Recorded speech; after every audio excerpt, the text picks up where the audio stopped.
but in the scriptures which they brought. So the Old Testament of the Bible brought by Moses, you can't say you believe in God and then throw the teachings of Moses aside. You can't say you believe in God and he sent Jesus and you won't read what Jesus had to say. You can't say you believe in God and God gave us Muhammad and Muhammad gave us the Quran and you don't believe in the Quran. These are not the only scriptures. There's scriptures all over the world. And a Muslim does not differentiate between the prophets and servants of God. We believe in them all and we make none greater than the other.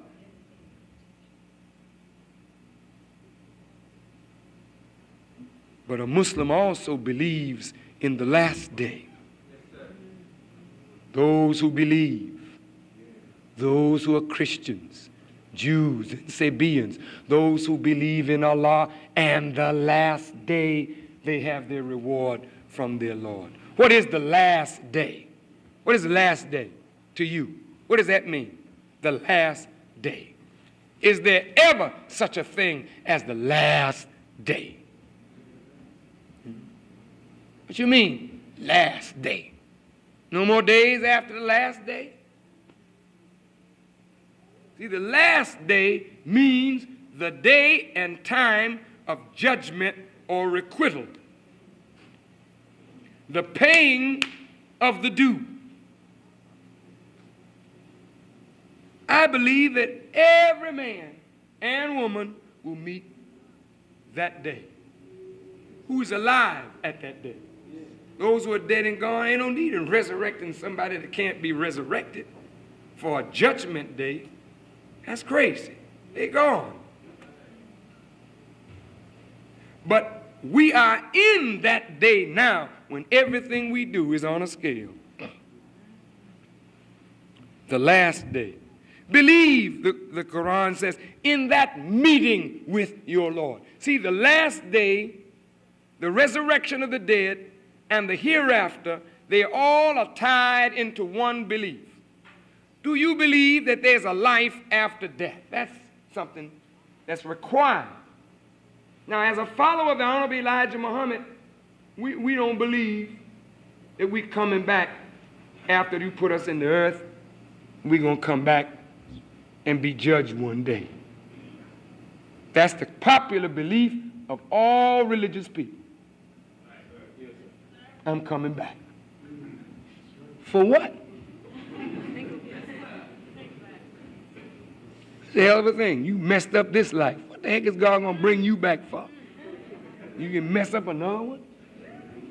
Can you imagine this? Look at you. Tearing up the life you got. Ungrateful for the life you got. Not careful with the life you got. God would be a fool to bring a fool back who wasted the life that he gave him and give him another one? Please. Please. You ought to check out the funeral parlors. Sometimes when you ain't got nothing to do, just visit one or two. Well, you can go look at how you're going to be one of these days. Death is a sober reminder to you of the preciousness of the life you got. That's why wise people study death. Because nobody can get away from it. Only way you can escape death is not ever being born. And since you got here and I'm here, we cannot escape that reality. Is that right? It's crazy in the church. Are you prepared to die? Get ready!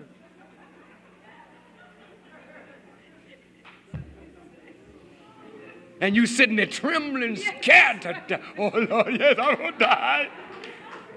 And then they tell you all that boogaboo stuff. You better be good. When you die, God is going to take you up into glory. Shoot. That's terrible to deceive people like that. Those little fairy tales you tell little children, see? That's the children's Santa Claus story. See, you be good. You better not shout. You better not pout. Ain't nothing but little old spiritual children. And they playing games with you. You be good. And you going up and walk on golden streets, honey. Pearly gates and stuff.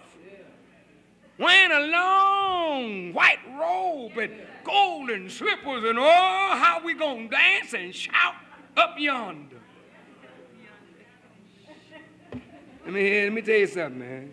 Damn it, if there's any gold in the street, damn it, let me walk on them here. Because I know damn well there ain't no gold in the sky, Jim. Gold come out to earth. And it's the heaviest metal known. You can't get it up there and make no damn street in the sky. Don't you allow nobody to deceive you. Pearly gate. What golden slippers on feet that don't exist? Where the hell is your feet? Where's the foot of a dead person after the flesh is gone and the bones are gone? Who the hell gonna fit a slipper on that?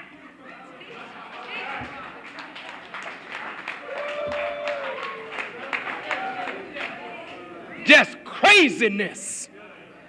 Those are little children fairy tales to frighten you into being good. Hell no, I'm not going to frighten you, damn it. You either be good because the reward of good is peace and contentment while you live. Little scared to death niggers that you frighten up. So they're not really good from their heart. They're good because they're scared to die and are scared because some fire gonna burn you. You fool. The fire is the evil consequences of your own wicked deeds. You start burning in this life. Some of you burning right now. Your mind on fire for the craziness that you do that's catching up with you.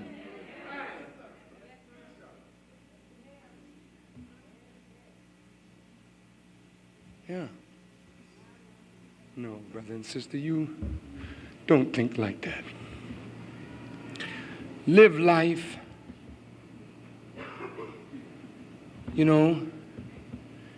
believing in a life after death.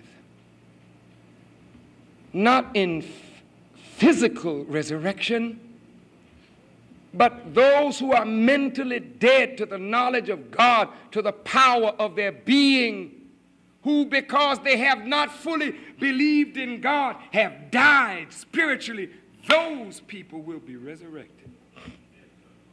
But that man or woman that you put in the grave, they're not coming back. That's the end of that. Well, you mean to tell me that we not coming back? Well, what's the sense of being good? That's what you say. Well, hell, you wouldn't coming back no way then. Ain't that right? Because you ain't good. Shoot. If it was measured on goodness, you can forget it.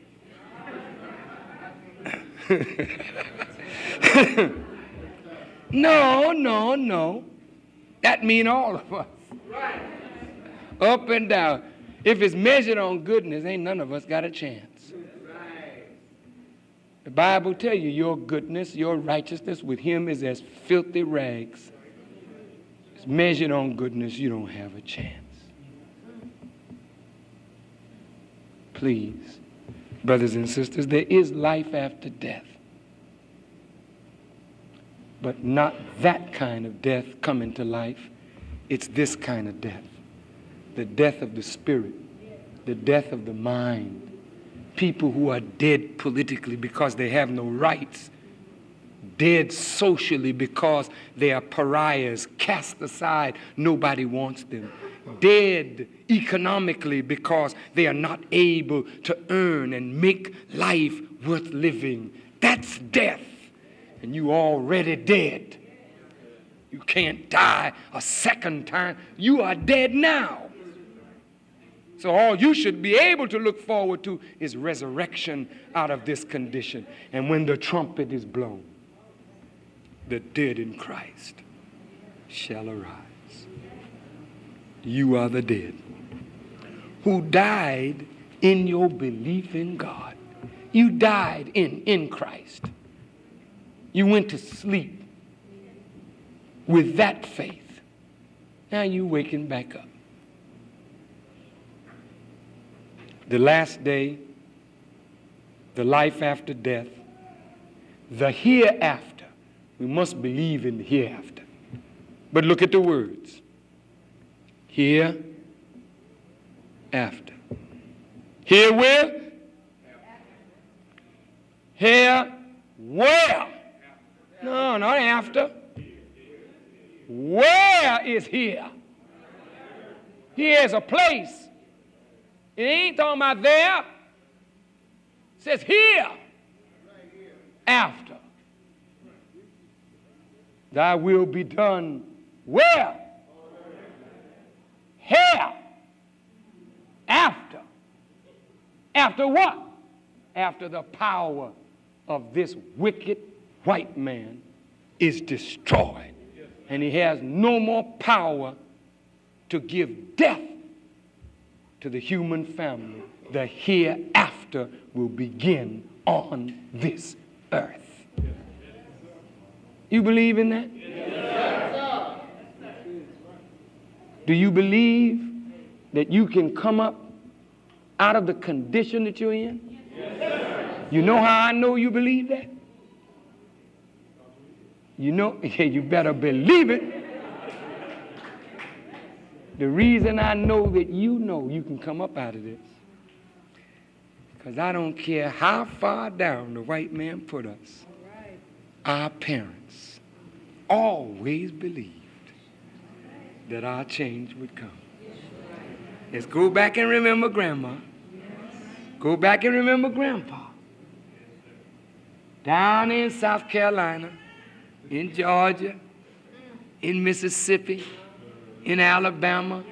Remember how Grandma used to tell you, child, don't worry. A day is going to come. We ain't going to be like this, but step off the sidewalk, honey, when them white folks come along now. Don't give them no back talk now. They're evil people. But don't worry. God got a day. Honey, our change going to come. Have you remembered them saying those things? Yes. They believed in resurrection. They believed that there was a life after death. They believed in the hereafter.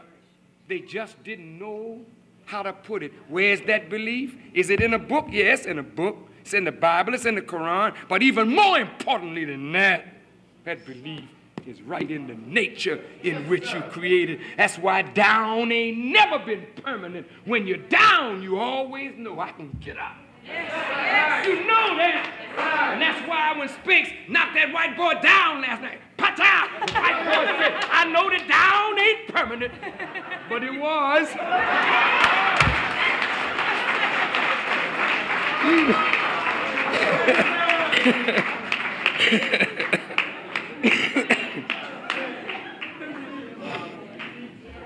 Y'all all right? Yes.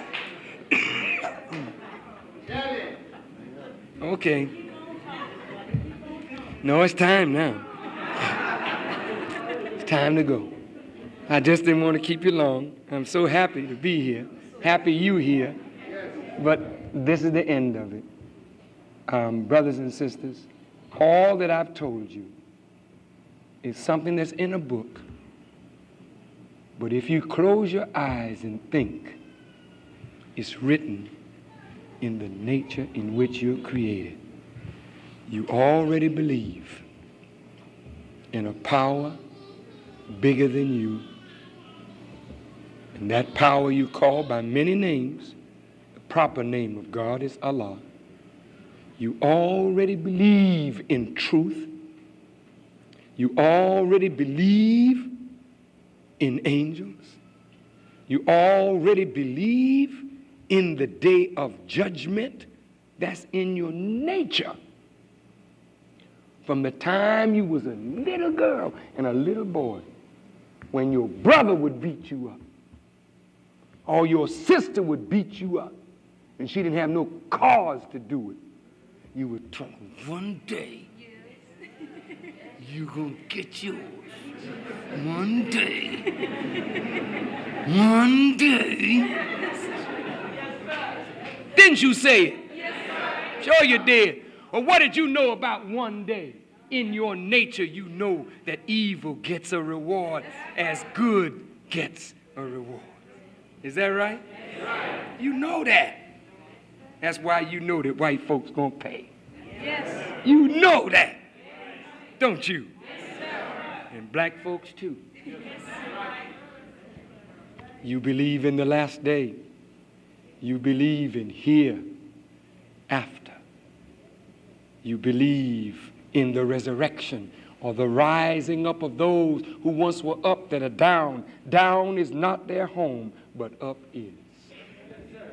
You believe that in you. That's why you may be poor,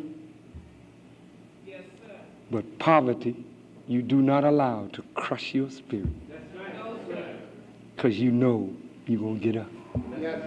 You just know it. That's why you live from day to day. That's what keeps you going. You're waiting for your change to come. You play a number, you gamble, you do all these kind of things to make a change. But that's not where your change is coming. The change is coming when you put that confidence back into God and then act on these principles. Your life changes. The last thing I'm going to say is that the Quran talks about faith. In Arabic, it's called Iman. I-M-A-N. Iman, faith. It means confessing something from the mouth, giving an assent from the heart, but it's not completed until a deed is carried into practice. So in the Quran, when it says belief, it doesn't stop there. Those who believe, then there's an and. Do good. That's it. Those who believe and do good. So belief don't mean anything unless it's accompanied by the doing of good. Okay? I think that we will end on that note. We're not going to end the principles on that note. But what I'm going to do now is take each one of the principles of belief and break them down. Give each one a subject. I want to talk about the hereafter. I want to talk about resurrection. I want to talk about the last day.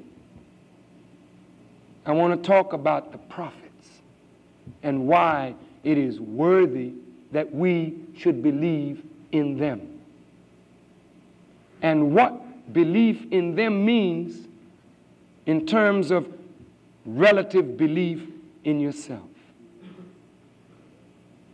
Okay? And then we don't stop there now. That's just belief. But what are the actions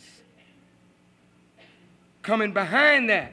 The number one action of every believer in God is prayer. Prayer. The second is charity. Charity, the giving. But I want to talk about all these principles in detail. It's going to take a couple of weeks, several weeks. Will you be with me for a while? If you just stick with me for 30 days, just while we deal with principles, we want to go right to the basic root of this thing.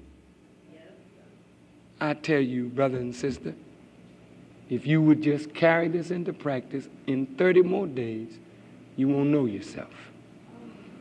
You won't know yourself. Prayer, charity, fasting,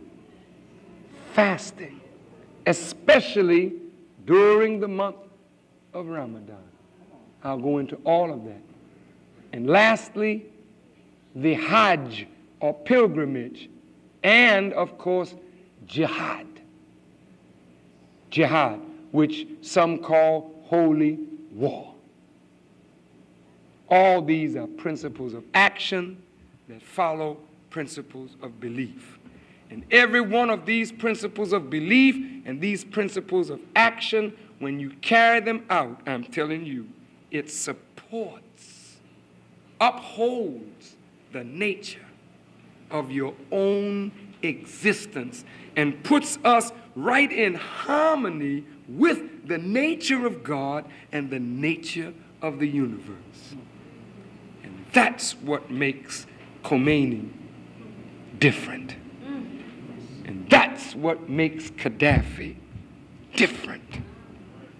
And I must say, with deep humility, that's what makes Farrakhan different. Different. I'm different than Jesse. I'm different than Reverend Chickenfoot, or Reverend Lamb Chop, or Reverend Hogmaw. I'm different.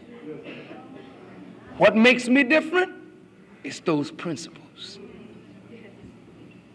I'm not better, I'm just different. But every man that I mentioned, if they would adopt those principles and carry them into practice, you would see a power in those men that would make them absolutely the envy of the world. You are different. That's why when they look at Muslims, they say, you're different now. Your mother looks at you and says, you're different. You look different. You act strange. What they teaching you down there? You're different. It's not bad, it's good. Because the power of God is in the carrying into practice of those principles. So I don't know, brother and sister, about you. But if I fail to carry into practice the principles, I can be had. Yeah? Because the moment I stop prayer, you'll see it. If I pray more, you'll see that too. The moment I stop charity, you feel it. These principles is really your armor. And that's what Paul meant when he said, put on the whole armor of God that you may be able to stand against the wiles of Satan. I'm telling you, what I was talking about tonight, that's the armor. Yes, sir. Put it on. Put it on. I thank Allah. I thank him so very much for the Honorable Elijah Muhammad, for that man and his great and wonderful example of faith and action and strength. I thank Allah for the Honorable Elijah Muhammad, and I thank the God for not allowing me to get weak. And even when I was tempted and was somewhat afraid, it is the principles that kept me floating on. And they said, what upholds him? See? When you're beset with troubles and people want to know why you're not cracking up, look and you'll see it's the principles that you are observing. All of you do it. Yes, you do. You can do it better. May Allah bless you. Thank you for listening. Assalamu alaikum.